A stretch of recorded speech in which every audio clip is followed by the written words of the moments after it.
नमस्कार प्रिय मित्रों, स्वागत है आप सभी का अनादि अनंतम पर। तो संस्कृत श्लोका के इस श्रृंखला में हमने पिछली बार भगवत गीता के अध्याय नंबर 2 के श्लोक पढ़े हैं, उनका पठन किया है और उन्हें समझा भी है। श्लोक नंबर 9 से 13 हमने किया था और आज हम वहीं से फिर आगे चलेंगे और देखेंगे श्लोका नंबर 14 से आगे। तो चलिए शुरू करें फिर एक प्रार्थना से। ओम श्री गणेशाय नमः। श्री गुरुभ्यो नमः। गुरुचरणारविंदाभ्यां नमः। नमो नमः श्री गुरुपादुकाभ्याम्। कृष्णाय वासुदेवाय देवकी नंदनाय च नंदगोपकुमाराय गोविंदाय नमो नमः। कृष्णाय वासुदेवाय देवकी नंदनाय च नंदगोपकुमाराय गोविंदाय नमो नमः। कृष्णाय वासुदेवाय देवकी नंदनाय च नंदगोपकुमाराय गोविंदाय नमो नमः। श्री राधा कृष्णाय नमो नमः। अच्युतानंत गोविंद अच्युतानंत गोविंद अच्युतानंत गोविंद। श्री कृष्ण कृष्ण कृष्ण।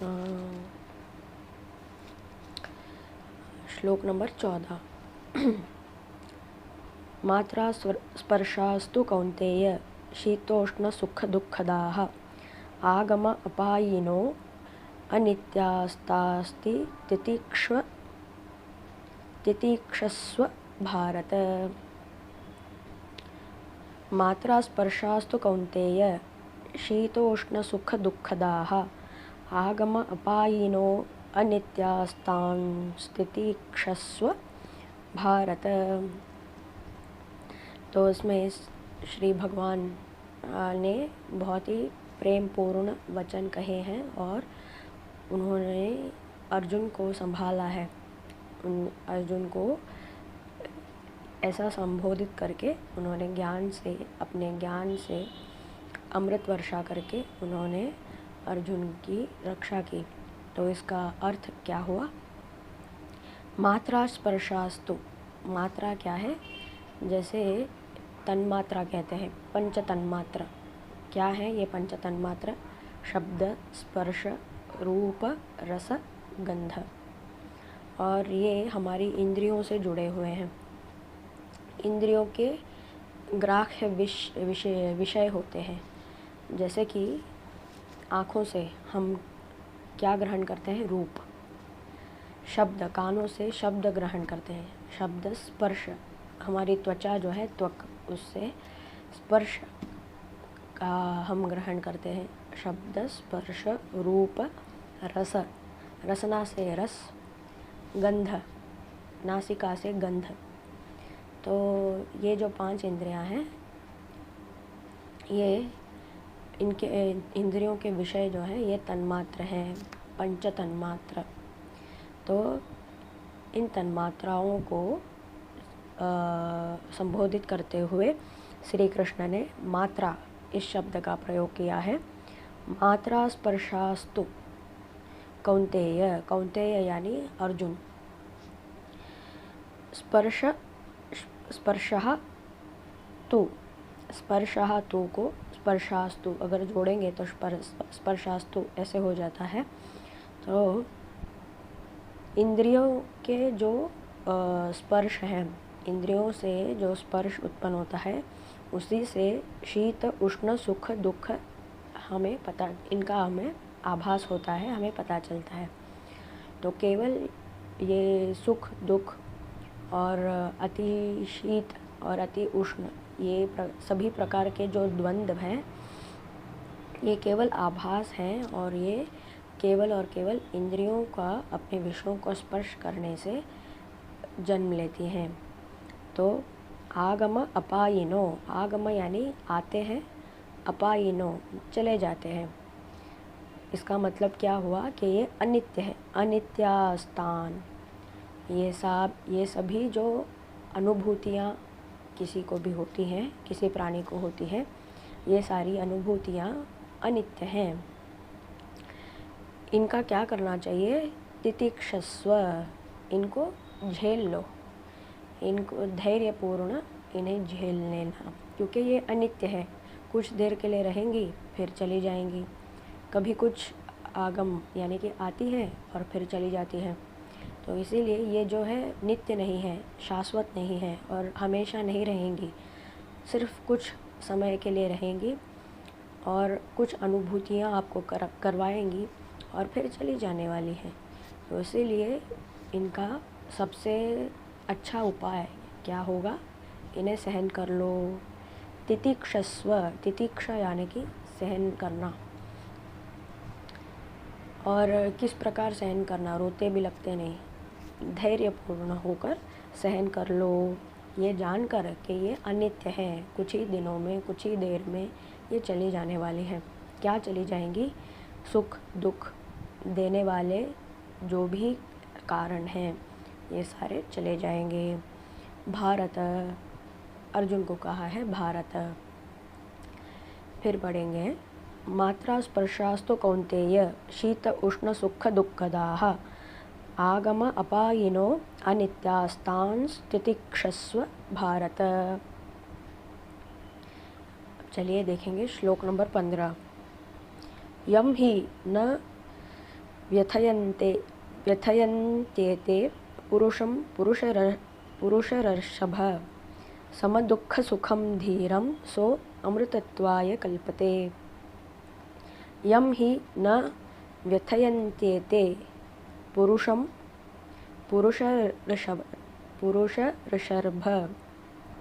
ऋषभ समदुःखसुखं धीरं सो अमृतत्वाय कल्पते।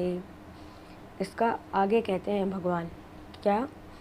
यम ही, जिसको, न व्यथयन्त्येते, व्यथा यानी कि पीड़ा, जिनको एते, एते यानी ये जो सुख दुख शीत उष्ण के जो ऑपोजिट्स हैं, द्वंद्व जो अनुभूतियाँ करवाते हैं, ये जिनको पीड़ा नहीं देती, जिस पुरुष को ये पीड़ा नहीं देती, वो सम दुःख सुखम, दुख में या सुख में जो सम रहता है यानी कि इक्वल, न ज़्यादा सुख के कारण हर्षित प्रफुल्लित होना और दुख के कारण जो बहुत ज़्यादा व्यथित भी ना होना, सम रहना, सुख हो चाहे दुख, सम भाव से रहना।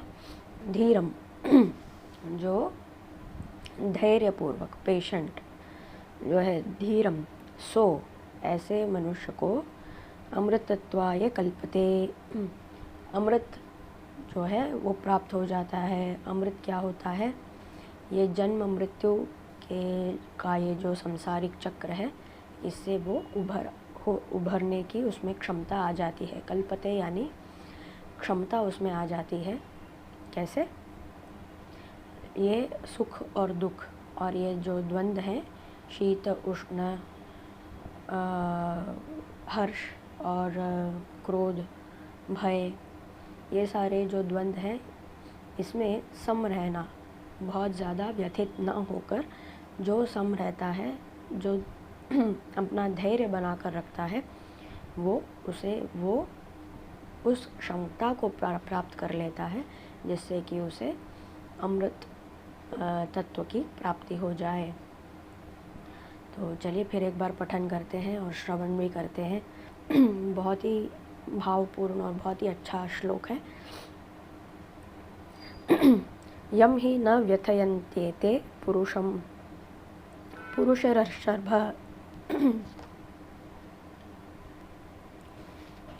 समदुःखसुखं धीरं सो अमृतत्वाय कल्पते। चलिए अब पढ़ते हैं अगला श्लोक। न सतो विद्यते भावो न अभावो विद्यते सतः उभयोरपि दृष्टो अन्तस्त्वन्नयो तत्त्वदर्शिभिः। न असतो विद्यते भावो न असतो विद्यते भावो न अभावो विद्यते सतः उभयोरपि दृष्टो अन्तस्त्वनयो तत्त्वदर्शिभिः। तो इसका अर्थ क्या होता है? न असतो, असतो मतलब जो ये मटेरियल प्लेन है, जो ये मटेरियल एग्जिस्टेंस है, वो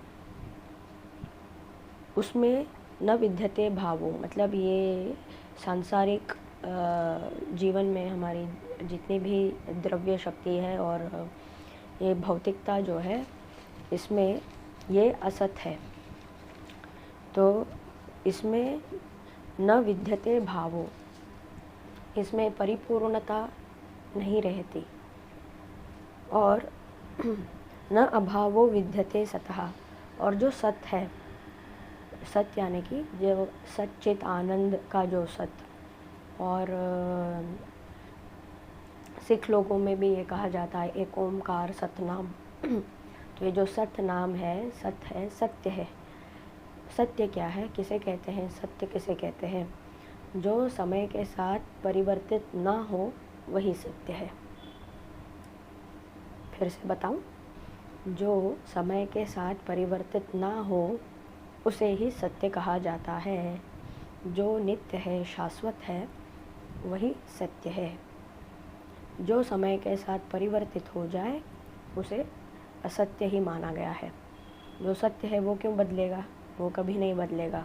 वो जैसे ज्यों का त्यों रहेगा, चाहे कितने ही समय आ क्यों ना जाए। इसीलिए उसे इंग्लिश में एटर्नल भी कहा जाता है, एवरग्रीन भी कहा जाता है।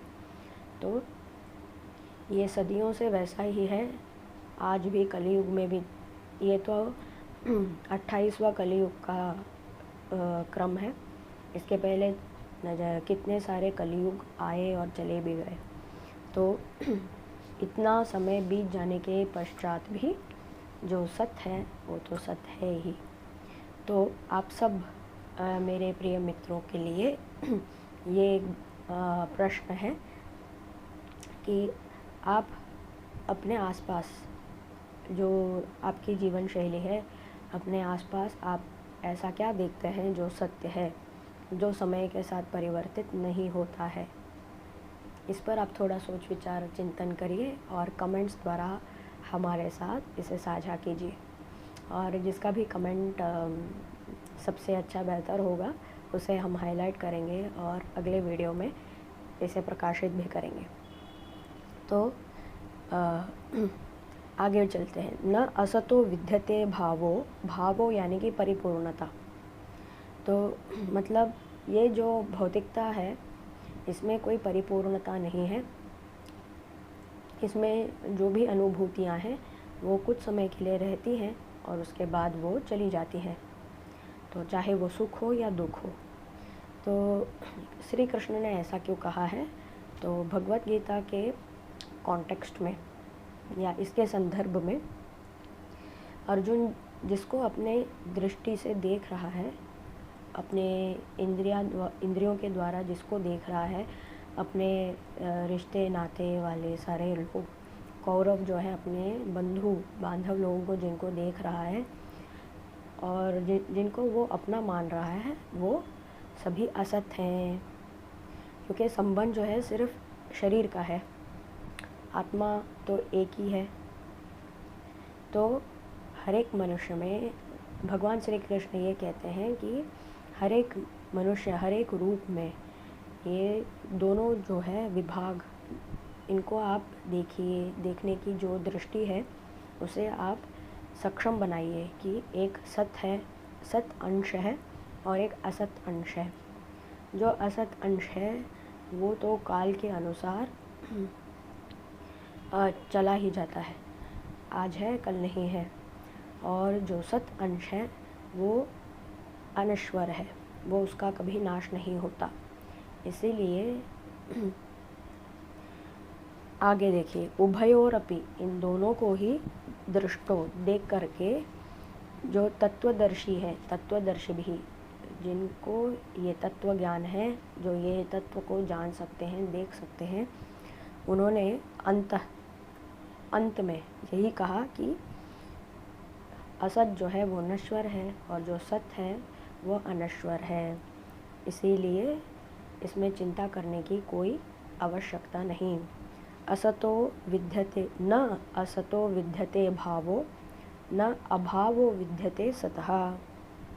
अभावो यानी कि कमी, अभाव यानी कि कमी। तो जो सत्य है उसमें कभी भी किसी कमी को हम नहीं देख सकते। वो परिपूर्ण है, पूर्ण है, उसमें अभाव है ही नहीं। और जो असत्य है वो उसमें पूर्णता नहीं, वो हमेशा अपूर्ण ही रहता है। तो चाहे कुछ भी हम प्राप्त क्यों न कर ले, वो पूर्ण हमें कभी नहीं लगेगा। वो हमेशा उसमें कुछ ना कुछ अपूर्ण और कुछ ना कुछ, हर सुख में दुख का अंश रहता ही है और हर प्रकार के दुख में भी कुछ सुख के अंश होते ही हैं। तो इसीलिए तत्वदर्शियों ने कहा है कि आप ये जो सूक्ष्म दृष्टि है इसको आप अपने अंदर जगाइए और इसकी वृद्धि कीजिए। जो कुछ भी हमें नज़र आता है इसमें दोनों अंश को देखिए, एक सत अंश और एक असत अंश। जो सत अंश है वो अनश्वर है, उसे कुछ नहीं होगा, और जो असत अंश है वो तो नश्वरी है, उसे तो नश्वरी मान लीजिए।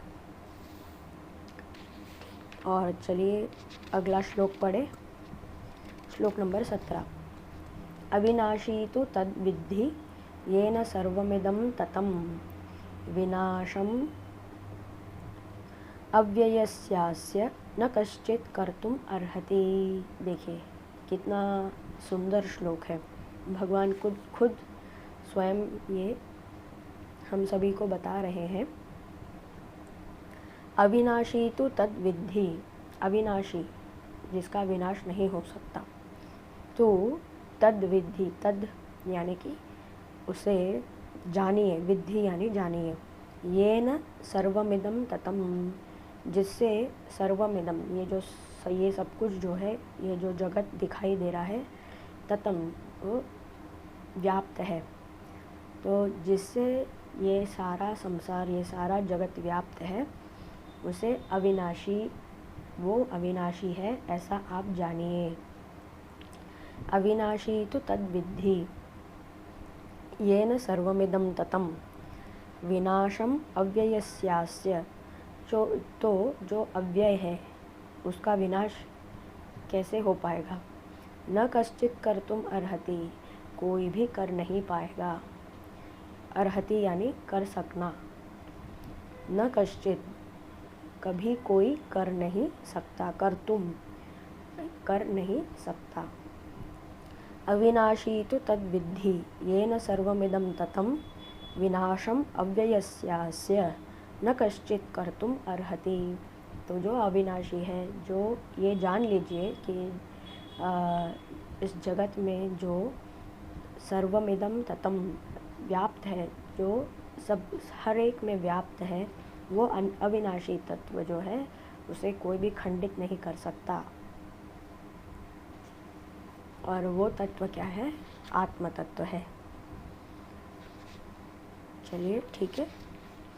अब इन 4 श्लोकों के साथ 14, 15, 16, 17 इन 4 श्लोकों के साथ आज का ये पाठ समाप्त करते हैं और पुनः मिलेंगे अगले वीडियो में। जय श्री कृष्ण। अथ समस्तं श्रीकृष्णार्पणमस्तु। कृष्ण कृष्ण कृष्ण अच्युतानंत गोविंद, अच्युतानंत गोविंद। कृष्णाय वासुदेवाय देवकीनंदनाय च नंदगोपकुमाराय गोविंदाय नमो नमः।